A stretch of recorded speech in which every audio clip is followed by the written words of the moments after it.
Hi, and welcome to a reading of Center of Gravity, an Ice Tiger's Hockey Romance by Isabella Cassazza, presented by Itsy Bitsy Book Bits. Chapter 1. Amelia. Rome, Italy. Amelia, how nice of you to grace us with your presence. My grandfather's voice is thick with sarcasm as I stumble into the conference room, practically tripping over Gianluca's laptop case. Damn, why does he have to put that thing behind him and not next to his chair like everyone else does? Or at least how I always do it. Dodging one obstacle, I nearly tumble over a cable next. The heat spreads across my cheeks. My entire body is sweating despite the air conditioner blowing ice-cold air in the room. God, how I hate being on display like this. I brush past the other managers, cursing inwardly when some of them deem it unnecessary to move their chairs toward the table and instead lean even farther back. If I didn't already know most of them despise me, their smug faces and behavior couldn't be clearer. The sales meeting began 50 minutes ago without me, again. It's the second time this week, but what was I to do this morning? Throw up all over the conference table when nausea hit me like a punch in the gut each time I tried to get up? My grandfather waits until I'm seated in one of the uncomfortable chairs at the end of the long marble table before dishing out the next blow. We've been waiting for the sales figures of the evening gowns. He raises an eyebrow, staring me right in the eyes. Shit, I'm not prepared. I wanted to create a presentation yesterday and brainstorm some new ideas to increase sales, but I fell asleep in front of my laptop halfway through. I can't show them my feeble attempts of a presentation without making another spectacle of myself. No matter how much I sleep these days, it never seems to be enough. I'm tired all the time. Yeah, double shit. What am I supposed to say? Sales dropped again, despite our new ad campaign featuring a well-renowned supermodel. 2 Italian actresses rejected our gowns because they were too old-fashioned. Well, its sure designs aren't crazy inventive. Their classic chicness sets us apart from other haute couture labels. Not that it matters. I was supposed to increase sales of the evening gowns, and I failed. Again. Yeah? Is that all you have to say? Don't waste our time, Amelia. He stares down at me with his cold silver eyes, and my shoulders slump. Sales dropped again, but I have some ideas. Maybe I could work in the men's department. I shift in the designer chair. Why do they have to be so hard and uncomfortable? It's impossible to find a seated position that doesn't make my back hurt after 10 minutes in this thing. Design is not everything. Where's the comfort? We have no more money to waste on your ideas. Gianluca will take over. He turns his head to the other end of the table, where said Gianluca is grinning like an idiot. Of course he will. Another grand opportunity for him to save the day. He's my grandfather's favorite employee, after all, the grandson he'd never had. Right now, I'd like to punch the cocky look off his face. To think I once had a crush on him. Not even his sculpted cheekbones and come-to-bed, dark brown eyes, and the longest lashes I've ever seen on a human being can compensate for his puffed-up ego. My grandfather turns back to me. We've already discussed a new strategy, but you won't be involved anymore. However, since you're still a Ravelli, at the other end of the table, Gianluca coughs audibly. Asshole. He used me and my last name to get closer to my grandfather, and he succeeded, didn't he? I'll give you one last chance. Another failure is unacceptable. I turn away from his gaze when my throat constricts. His words shouldn't hurt me anymore, but they do. Countless times, he's told me I'm not good enough to work for the Ravelli group. He's right in some ways. I haven't been a reliable employee so far. Since finishing my master's degree in business, I've been living in the day with no aim or structure, hopping from department to department with no real interest in high fashion, barely making some deadlines. I've relied heavily on other people to do my work and theirs. The other employees and managers learned not to count on me when it matters most, If I could just start from scratch and begin anew. I've always known working for my family's company wasn't what I wanted to do with my life, but it's way harder than I could ever have imagined. High fashion isn't my thing. I'm one of those women who would rather wear jeans, a t-shirt, and sneakers than evening gowns and high heels, but as a Ravelli, I have an image to uphold.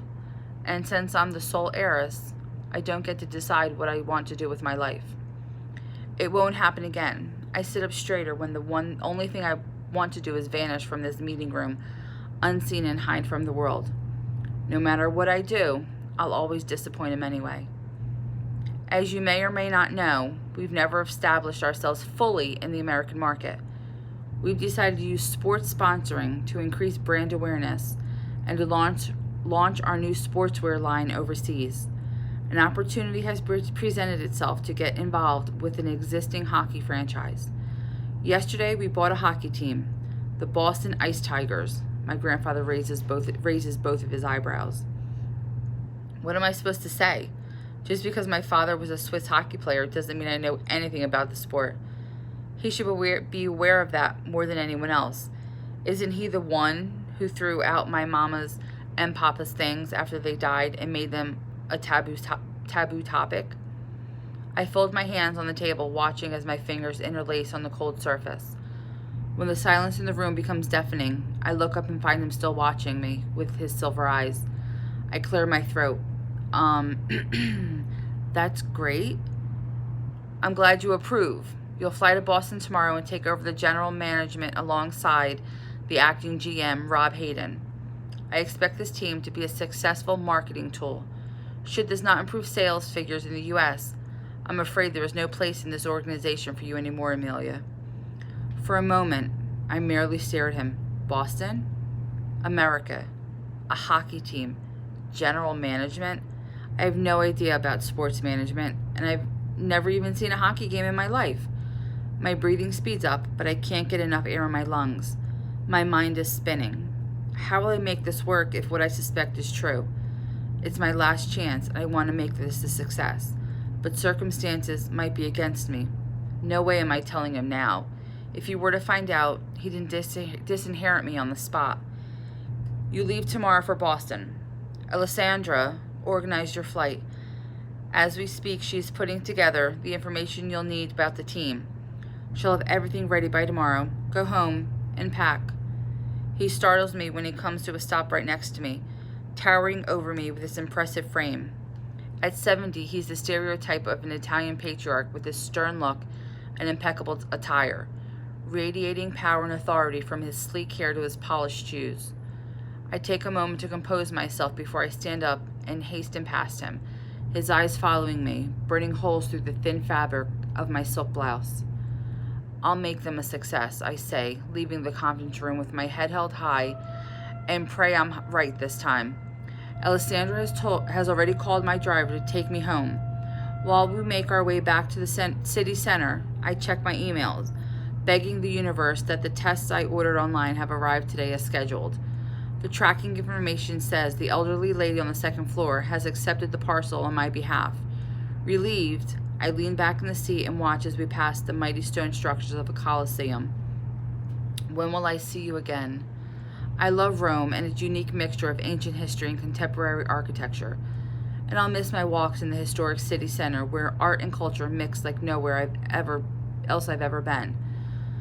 Nothing compares to the vibrating atmosphere of my beloved Piazza Navona, where I can hide amongst the tourists. Thinking of having to leave Rome, my eyes well up. Shit. I don't want Paolo to see me crying when he opens the door for me once I'm at my apartment. Being overly emotional is another symptom I can't deny anymore.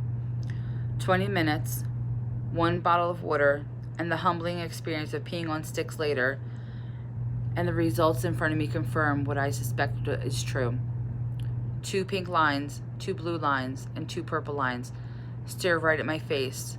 No matter the color, the 3 sticks perfectly aligned on my porcelain sink all mean the same thing. Willing them to change the result, I close my eyes and open them again. Unfortunately, the second line in each of them doesn't magically disappear, not on a single stick. Instead, they seem to laugh straight in my face, mocking me, telling me what I already know. I'm screwed, royally. Nausea and the need to sleep all the time have indicated it, but now I'm sure. I'm pregnant, and my already complicated life has taken a turn for the worse. Pregnant by a man I spent one night with, by a man I know nothing about but his first name. This should be a happy moment, a moment shared with a loving partner, while happy tears stream down our faces and the love of my life kisses them away. Instead, I feel numb, overwhelmed, and scared to death. I held onto the sink for support, feeling its cold smoothness under my hand. A chill runs through my body, and I shudder. How am I going to care for a baby alone and in a city where I don't know a single soul? Not that I have close friends here, but at least I know my way around. The apartment is big enough for the baby and me, but in Boston, I'll start in a hotel room. I don't even know where to go for groceries and necessities, let alone how to navigate the medical system. When I bury my face in my hands, my cheeks are already wet. My knees weaken and I sink down on the floor. How did I end up here? I never pictured myself as a single mom. In the future, I hope to have a family of my own, but with a partner by my side, not alone and on another continent with a baby. A family of my own, a loving family. That's what I dreamed about. Not like the one I'm part of, if one can call my grandfather and me a family. For him, the pregnancy will be the ultimate disappointment. A baby from a one-night stand is unthinkable in the Ravelli family, confirming again what a living, breathing disappointment I've been to him over the past 26 years. Partially, he's right. I'm working a job I loathe, although I maintain the perfect facade for the company's sake, and now I'm pregnant and alone. What an ideal opportunity for him to tell me I'll never be as perfect as she was, the daughter he loved above everything else in the world, the one I miss every single day. As so far, life has not been easy for me. Not that anyone on the outside has noticed me struggling. They think my life is a fairy tale. To the public, I'm the always happy, perfect looking heiress to an Italian luxury clothing brand. The princess who seems to have everything as I walk red carpets and the latest Ravelli design and date A-list celebrities as I travel the world without a single care in the universe. If they only knew what it was like to be me. It's all a show, carefully created by my overbearing grandfather to profit from my looks. Beauty can be a curse. In my case, it is. My only worth to the company is my prettiness. Am I stupid for trying over and over again to please him and meet his expectations? Deep down, I know it can never be. My mama's footsteps are too big for me. She was the born manager with an affinity for numbers and strategic decisions and ready to take over the company at 23, whereas I'm not even sure what I want, what I am. I shake my head and bring my focus back to my baby's dad, instead of the depressing relationship with my grandfather. When he left me without saying goodbye after our magical encounter, Matt made it clear that all he wanted was my body for one night. That unforgettable night made me dream of things I've never had, only to have my hopes crushed when I woke up alone with his scents on my sheet. Unable to hold them back any longer, big tears dropped down my cheeks. How will I be able to care for another human being when I can't take care of myself? I've never needed a mother more than in my life than at this moment, when I'm about to become one myself in a few months. But she's gone. She won't be able to help me. How can I miss someone I only spent the early years of my childhood with? Grief comes in waves, at least it does for me. Some days I feel fine, only to be hit by a giant wave out of the blue the next day or night. I hug myself as sobs shake my body. Another unwanted thought enters my mind. What if something were to happen to me? I can't let that happen. The only person left to take care of my baby would be my grandfather, and no way am I letting him do to my child what he did to me. I can't submit my baby to the same loveless childhood I had to endure. Matt needs to be told. If I'm able to locate him, he won't be pleased with this development. He didn't want me, save for a few hours of sexual satisfaction. A baby was not part of the deal. But even if he doesn't want the baby, it's his responsibility too. Should anything happen, I need him to care for my child. Our child. I just have to figure out how to find him. I sniffle.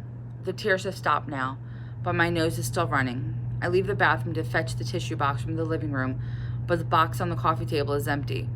Fresh tears well up, but this time I refuse to let them out. Enough with the pity party, Amelia. My life has been a mess so far, and not having tissues when they're needed is just the icing on the cake. Enough is enough. My disorganized life has to end this moment. I return to the bathroom and use toilet paper to blow my nose. See, I can make this work. It might not always be perfect, but I can do it. I'm responsible for the little one now. My hand wavers before I put it on my belly. I don't feel pregnant at this stage, but I want to address the little human being inside me. Hey, little one, I say out loud. It's not exactly a good time for you to appear in my life. To be honest with you, it's a total mess. But I promise you one thing. I will always love you, unconditionally. Whether you pee your pants in kindergarten, whether you suck at math, or any other subject in school, no matter what. My love will not depend on you being successful. I'll just love you and support you. I'll always be there for you. I promise to get my life together. It will be us against the world, but I won't let you down. Ever. I take a calming breath after my little speech and drag my heavy limbs to the bedroom. Today has been an exhausting, emotional roller coaster ride. Tomorrow is another day. I'll figure things out then. For the baby and for me.